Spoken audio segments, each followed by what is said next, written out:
Today we're looking at the new Hyundai i20 in detail. Now let's be honest, they stumped us a bit with the prices.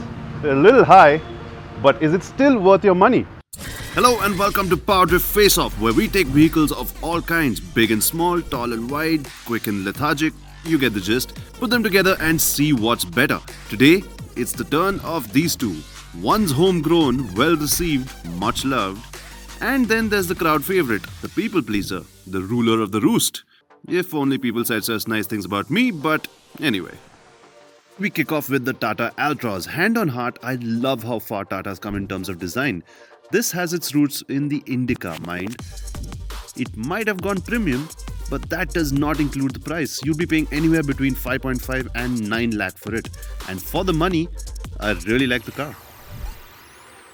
So it's a good looking start for the Altroz, but it's not that good everywhere.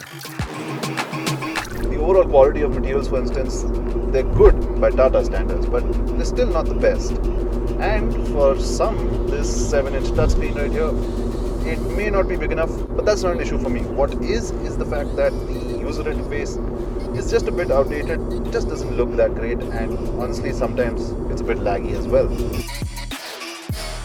And then you have this part digital and part analog instrument cluster, which honestly it feels like two entirely different teams worked on them with no coordination between them, like zero. And there's no getting around the fact that this A-pillar is too thick. You're going to have to constantly crane your neck left and right to make sure that you're not missing anything in the blind spot. And yeah, that's not a good thing.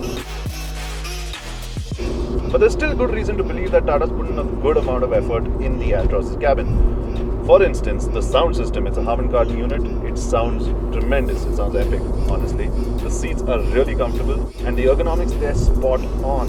So the driving position is perfect because you're seated nice and low, and for a keen driver, for an enthusiast driver, that is perfect. At the back, I don't have too much to complain about. The seat's high set, so it's easy to get on. Knee room and headroom are both good enough for someone as tall as me. But could you seat 3 here? You definitely could. Although the i20 is wider by a good 20 mm, so it'll be a touch more comfortable there. Anyway, this is the new i20 and it's now back in a fresh avatar. It's lighter by 100 kilos and it has a singular aim, that of dominating the market entirely like it used to. But it comes at a price. It ranges from anywhere between 6.8 lakh to 11.1 lakh, and most of you would argue that that's on the higher side.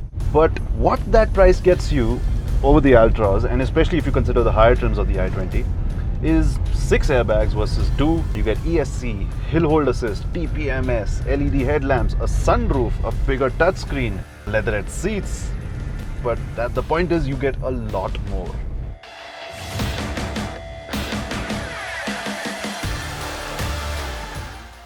But it's not 100%. While the dash is neatly laid out, the all black just makes it feel dreary. But the quality of the materials is much better and the touchscreen layout is crisp and easy to navigate. Now Tata needs a special pat on the back for that new Alpha platform. Ride just right. Smooth over rough roads and planted over smooth roads, especially when the speeds pick up. The Tata Altroz drives really well. Where the Altroz definitely has the i20 beat is in terms of driving dynamics. What I absolutely love about the steering wheel is that it has just the right amount of heft. Even at higher speeds, when you're pushing it hard around corners, it inspires a lot of confidence. It just feels solid and stable. Wow, I haven't said these words about a Tata in a long time. Where the Altroz feels stable and planted at higher speeds, the i20 kind of feels slightly twitchy. Let me just explain it in a different way. At the point where the Altroz gives you the nod to actually go ahead and push hard around the corner, the i20 steering just kind of puts up its hands and says, yeah, I'm done. But I do have to admit one thing though, the i20 holds its own at lower speeds and city speeds generally. And yes, the engine. The diesel is plenty talky once the turbo kicks in. On the smilometer, a term I just made up, the engine's pull definitely scores a guffaw. Now that's high praise. The i20's turbo petrol is smooth and revs cleanly. Like for like though, the i20's diesel makes more power than the Altroz's.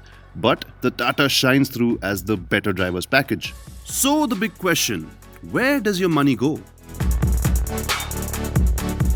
There is absolutely no doubt that the i20's weakest point has been its pricing. Its perceived weakest point. I say perceived because honestly, the more time I spend with it, the more it seems worth it. In fact, I'd even go so far as to say that it's actual value for money. However, if you like being behind the wheel and if you're even more value conscious, the Tata Altroz just makes so much more sense. In fact, I'd even go so far as to say that it's actually one of the most fun to drive hatchbacks, fun to drive Indian cars currently. Will the turbo petrol, the option that's being planned for it, bring it closer to the i20's pricing? No doubt. All said and done though, the i20 does feel more upmarket, more premium. And if that's your thing, the i20 is the car for you. And that's that for this episode of PowerDrift Face Off. Let us know which way you swing, this way or that.